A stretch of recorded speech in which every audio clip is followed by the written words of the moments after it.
So I hope everyone is having a very happy holiday season, a Merry Christmas if that's what you celebrate. It's been an incredible week or so off for me. It's been some much needed relaxation and a little bit of downtime. Christmas was amazing. I got some awesome gifts. Got these new Valorette photography gloves. These just came out. I think these are called the new Hatchet gloves. These are fantastic. They're much warmer than not that my other Valorette gloves were not warm. They're fantastic as well, but these are, I guess, much more robust from a keeping your hands warm perspective, and it'll be great for a upcoming trip to Finland. So I was really excited about these. Plus, this kind of khaki color, which is a little bit different, but I'm kind of digging it. So these are absolutely tremendous. I love these. Got these new light pods for the van. These are going to be ditch lights, so they go on the hood, but where the hood meets the windshield to kind of shine off to the side just a little bit. And also got one of these, which I'm pretty excited about. If I can get a hold of it. One of these solo stoves. This is the Ranger model. This is the smaller, more portable of the solo stoves. I've never actually used one of these, but pretty excited about it. I've always heard really good things about it as well, and I think it'll be a great addition to the van. So nevertheless, moving on from running down what I got for Christmas, but I always love to see what other photographers end up getting for their photography or for their outdoor adventures and whatnot. So anywho, I hope you did have a very Merry Christmas and holiday season. So as far as this week's video goes, this is, there's that gap between Christmas and the New Year every year. And this is kind of the time of the year that I begin to think about, what am I going to do to position myself for success in the upcoming year in 2022? And I'm a big fan of goals. If you've followed this channel for any amount of time at all, you will have heard me talk about goals at some point in time or another. And I think a lot of this is just carryover from my 17 years spent in the corporate world. But goals are very important to me. And every year I'm trying to get better at creating goals because I think that there's a little bit of a science. There's an art to creating goals as opposed to just, I don't want to say superficial goals, but things like I want to make $100,000 next year, or maybe I want to grow this YouTube channel to 250,000 subscribers by the end of the year.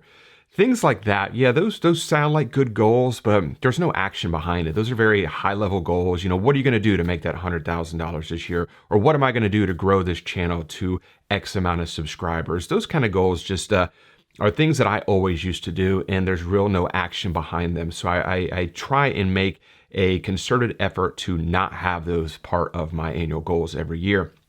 And something that has really helped me the past couple of years is to separate goals into two categories. You have growth goals and you have expansion goals. And growth goals are basically things that you want to grow that you are already doing. And expansion goals are things that you are not doing currently, but you want to do. So grow something you're currently doing, or expand something you're not doing at all, or expand into something you're not doing. And I always try and create a timeline for these goals. So instead of saying, I want to do X by the end of the year, what happens a lot of times is by the time from February, March, or April comes around, you kind of forgot about those goals and you don't really check in until towards the end of that year. And then you look back and you're like, oh, I completely missed the mark on goal 1, 2, 3, and 4. But if you set timelines to those goals, you check in much more often. And I always set a quarterly timeline for every single goal. So this is what I want to do by Q1. This is what I want to do in Q2, Q3, and Q4. And this is what I want to have completed by the end of the year. And when you check in with your goals much more frequently throughout the year, not saying every week or every month, but once a quarter perhaps, you are much more likely to attain said goals. So something that I think will absolutely set you up for success in 2022 from a photography perspective, and it sounds really weird, but there's a fantastic tool out there that we're all probably already using, but it's a great way to review what you've already done, and it's your Instagram grid. So what I like to do is go through my Instagram grid, pull it up on the computer, and just start to scroll down only the images that I created this year. So I'm only going to look at the images that I posted in 2021.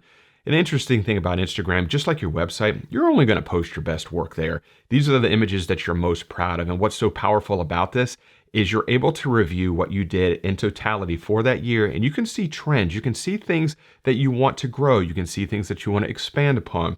So from my growth goal perspective, so when I go ahead and set up my goals and say, these are the things that I want to grow. So things say I want to improve my composition by doing this. So if I look at my Instagram grid and I have very minimalistic, very simplistic photographs. Maybe I want to kind of grow that compositional skill set to tell better stories, or maybe I'm looking for a little bit more character or a little bit more complex compositions as opposed to so minimalistic compositions with so much negative space. Or maybe I want to add 2 new editing techniques by the midpoint of the year. Maybe I want to get better at exposure blending, or maybe I want to learn focus stacking. These are things that you can come up with by reviewing your Instagram grid, and you'll be able to see trends. Maybe you did a ton of black and white photography in 2021, or maybe you've never done black and white photography and your grid in 2021 is all color photos, and you want to kind of grow into that and test those waters. But just looking back and seeing what you did this year, that is a great way to figure out what you want to grow and improve upon in the new year.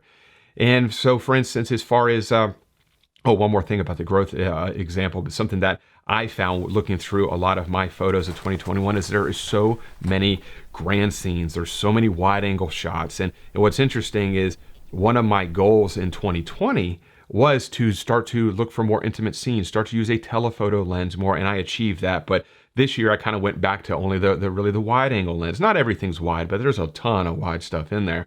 So one of my goals for 2022 is start to kind of lean a little bit more on a longer focal length to create those more intimate scenes and just kind of really grow my my photographic skill set to create a little bit more of a variety. Now, as far as expansion goals are concerned, things like visiting national parks, it doesn't always have to be about the photograph. A lot of times travel is a great goal. So maybe in 2022, you want to visit 1 new national park a quarter. And at the end of each quarter, you can check back in and see if you achieve that. But that's a great way to kind of automatically result in newer and better and fresher photographs just by visiting locations that you've never been to before.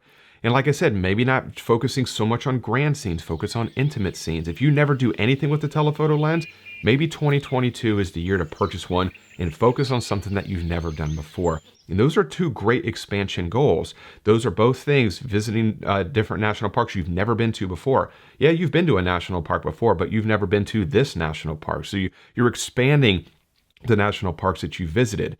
And maybe you only focused on wide angle scenes. Well, if you purchase a telephoto lens, maybe you can start to focus on longer telephoto shots, compress that scene, a little bit more intimate details. You're expanding your photographic skill set from a focal length perspective and also a compositional perspective as well.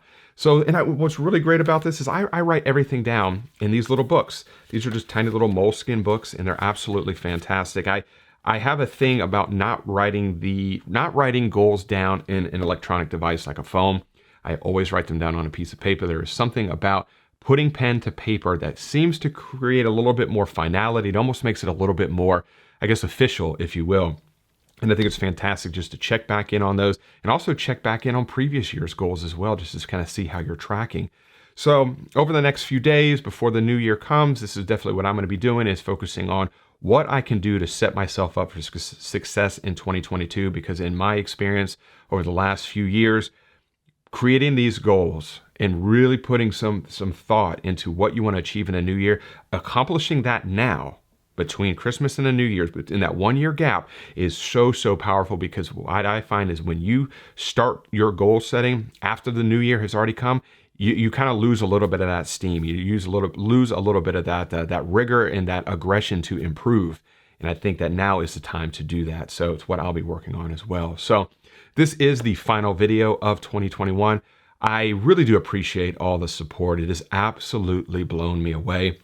I kind of thought that 2020 might have been a little bit of a fluke, but the momentum has continued in 2021, and I couldn't be more grateful for you all. So thank you so much for watching the videos and sharing the videos and commenting and liking and subscribing to the channel. It means more to me than I could ever possibly express to you all. So I just wanted to say thank you for that. I know you all have a ton of photography related channels that you can watch on YouTube. And it really means the world to me that you take the time to choose my channel to watch. So thank you for that. I hope you and your family have a very safe and happy and healthy and relaxing holiday season and a happy new year. And I will see you all in 2022. Bye.